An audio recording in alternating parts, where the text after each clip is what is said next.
Keep it locked in.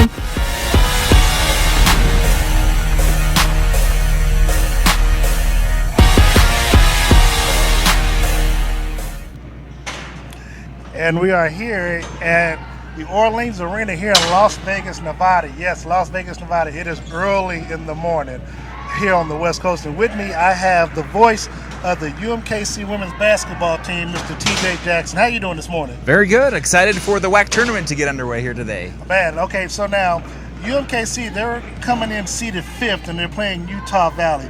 Give me your initial thoughts on the matchup, being that they're 0-2 on the season against them so far. Well, one of the things I like about this matchup today is the fact that it's really hard to beat a team 3 times in a season, and I think that really works in their advantage today because when you look at the game that took place in Orem earlier this year, they had a 9-point lead in the first half, and Utah Valley came back and ended up winning that game. And then in Kansas City, Utah Valley kind of really worked over the Roos in that game a little bit. They got a big lead early on, and then they were able to maintain that.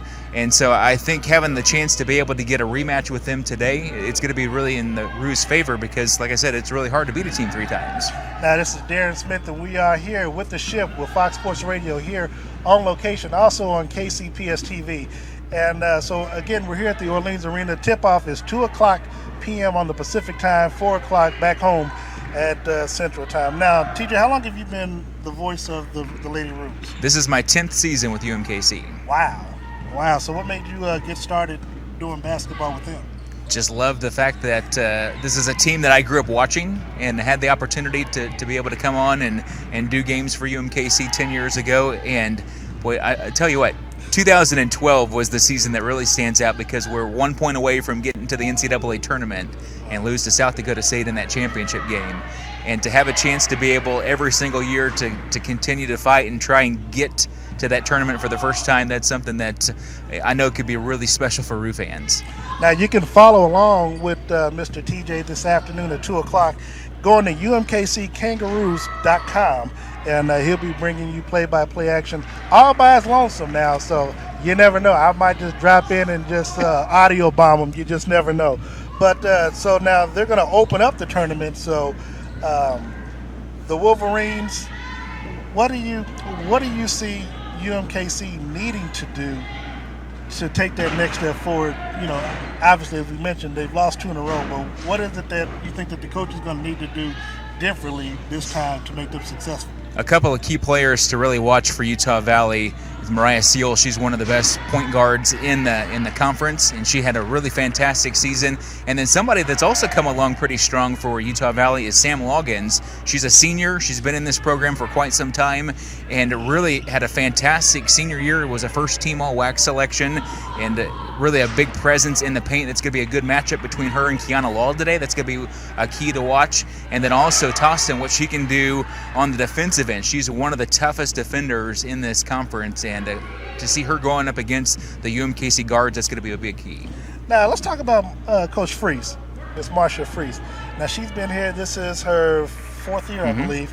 You know, talk about the job that she's done, because a lot of people, obviously, they follow Coach Richardson because he came from Louisville, and obviously a lot of people followed him in. But talk to us more about Miss Freese and the job that she's done, because she has one of the brightest, especially academically, programs in the nation. Well, they do a lot of good stuff on and off the court, because obviously what they do in the classroom, a couple of times that they've won the national championship for what they do off the court in the classroom, but then also being able to take this team that is obviously still a very young team with quite a few sophomores and a lot of key underclassmen that are really the core of this team, and being able to kind of lead them along that learning process is sometimes one of those things that can take some time.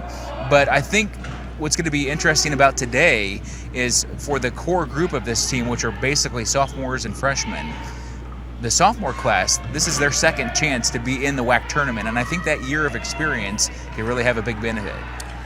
Now, again, tip-off today is at 2 o'clock p.m. on the Pacific time and 4 o'clock Central time here at the Orleans Arena. Again, you can follow TJ today at 2 o'clock on UMKCkangaroos.com. TJ, obviously, our opponents, they lead the series 4-2. This is the first time they've played on a neutral court. which Roo do you think will have that standout performance today? I think the key to person to watch for the Roos is Samantha Waldron. She's really the driving force behind this team. She's somebody, especially over this season, and really the last 5 or 6 games, her defensive performance has been outstanding. I mean, she always draws really the most talented player from the other team. She's the best defender on the Roos team, and then also when she gets in the position where she can get the ball and score, that's big. Now, you all have been here since Monday night, correct?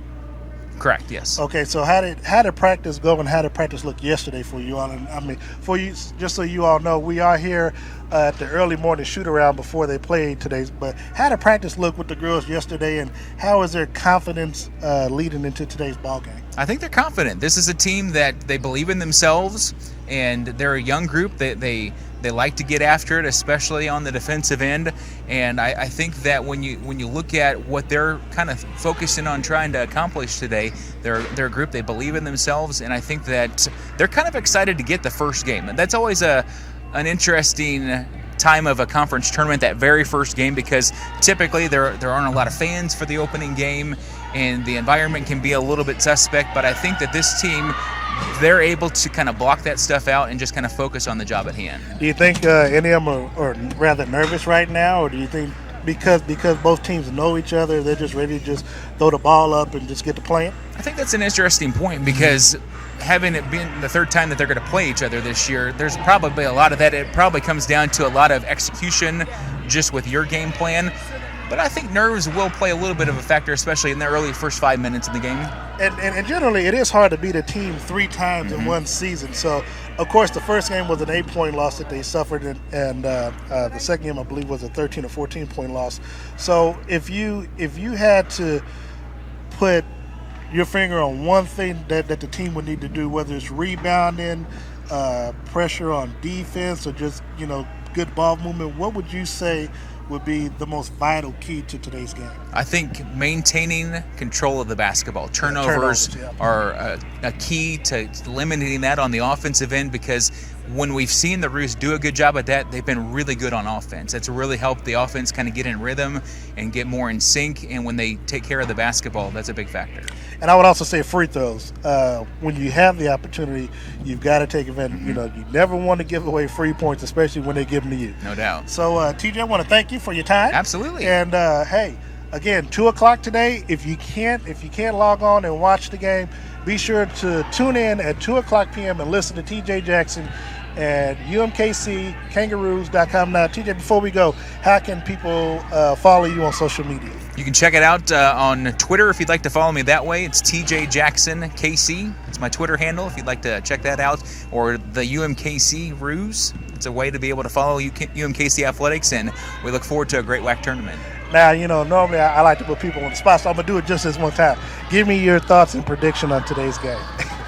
I think the Roos are going to do it. I really believe that with this being the third meeting, and with how confident that this team is coming off of a win to end the regular season, I think they're going to be able to pull it out today. And another thing before we go, normally it's always that 4th and 5th seed, because there's not too much difference, either talent-wise or record-wise between the teams, where even if UMKC wins, it's not really an upset. Like if it was 1-8, that'd be a big difference. And so I'm looking forward to UMKC also pulling it out as well. And I mean, hey, that's what we're coming for. We didn't come in for a one and done. That's right. You got to start somewhere. All right. Well, thank you, TJ. Appreciate your time. And hey, this has been The Ship with a sports update here at the Orleans Arena, where the UMKC Lady Roos will be tipping off again today at 2:00 against Utah Valley. Keep it locked in to The Ship with Darren Smith, exclusive Fox Sports Radio, Sports AG Talk AM KL.